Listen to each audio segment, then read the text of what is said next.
သူ့ရဲ့ရင်ဘတ်ပေါ်မှာမျိုးလုံးနေနေနဲ့မဲမဲတတော်ကြီးတစ်ကောင်ကခွာစီနေတာကိုဘူတော်ကတွေ့ရပါတယ်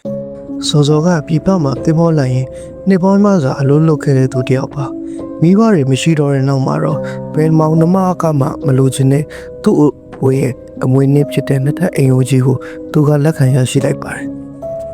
တောင်ပေါ်မျိုးရဲ့လမ်းချင်းလေးတိုင်းသူရှောင်းဝင်လာချိန်မှာတော့ရှေးအောင်ပုံစံအိမ်အိုကြီးကသူ့ကိုစောင့်ကြိုနေပါတယ်ချမ်းတကားကိုတိုးပွန်းလိုက်တဲ့အခါထွက်ပေါ်လာတဲ့ကျွီးဆိုတဲ့အတန်းကြီးဟာတိတ်ဆိတ်မှုကိုဖြူခွင်းလိုက်တယ်လို့ပါပဲမြေရိုင်းနေကြကရှောက်လာပြီးအိမ်တကားကြီးကိုဖွင့်လိုက်တဲ့အချိန်မှာအထက်ကထွက်လာတဲ့အောင်တိုးတိုးအနံကြီးဟာသူစီးကြိုနေပါတယ်စောစောကတရေတစီတွေကိုမေးဦးကြည့်သလိုကြောက်တဲ့သူလည်းမဟုတ်ပါဘူးတယောက်တည်းဘွားကိုပြတ်သားလာသူမို့ဒီအိမ်မှာညာအိမ်ရမလို့သူဘာမှမပြောဘဲနေခဲ့ပါတယ်အိမ်ထဲကနေရာတစ်ခုကိုတန်ရှင်းလို့အိမ်ရငယ်တဲ့ပြင်ဆင်ပြီးဒီညတော့အိတ်ဆက်ဖို့ပြင်ဆင်လိုက်ပါတယ်ညမောင်လာတဲ့ခါမှာတော့ညစာစားပြီးအေးဆေးလေးပဲအိတ်ဆက်အနားယူလိုက်ပါတယ်တကောင်းရမ်းချိန်နှစ်ချက်စွာအိပ်ပျော်နေတဲ့စောစောကရုတ်တရက်ရေပန်ထဲကနေအသက်ရှူကျက်လာလို့လန့်လို့လာပါတယ်မျက်လုံးကလည်းပွင့်လို့မရကိုလုံးနဲ့လည်းရုံးလို့မရကူကဖိသားရခံရတဲ့အချိန်မျိုးပါမျက်လုံးကိုအာယူပြီးအတင်းဖွင့်ကြည့်လိုက်တဲ့အချိန်မှာတော့သူ့ရဲ့ရင်ဘတ်ပေါ်မှာ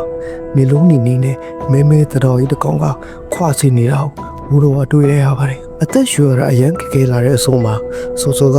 သူ့ရတဲ့ဖျားစာတွေကိုစိတ်ထဲကနေယူဆုံနေလိုက်ပါတယ်ကာရာတွေရုပ်နေတဲ့အချိန်မှာပဲသူ့တော်ကြီးကပြီးနဲ့ကြောက်ပေါ်သွားပါတယ်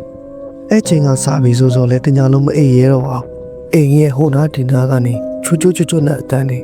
အပေါ်တက်ကနေတဲ့ဘိုးဆိုတဲ့အတန်းတွေကတညာလုံးကိုစူညံနေပါတယ်စောစောလဲနောင်တရရပြီးတော့ဘုရားစာကိုမိုးလင်းအောင်ယူပြီးတော့မိုးတူထိုင်နေခဲ့ပါတယ်မိုးလင်းတာနဲ့သူ့အမြန်ဆုံးထွက်လာပြီးတော့အိမ်ဒီနာကျင်တွေကိုပြီးတော့စုံစမ်းကြည့်လိုက်တဲ့အခါမှာတော့ထွင်ကြီးကိုစောင့်မဲ့လူတွေမရှိတဲ့အချိန်မှာမွေးရစေးသမားတွေက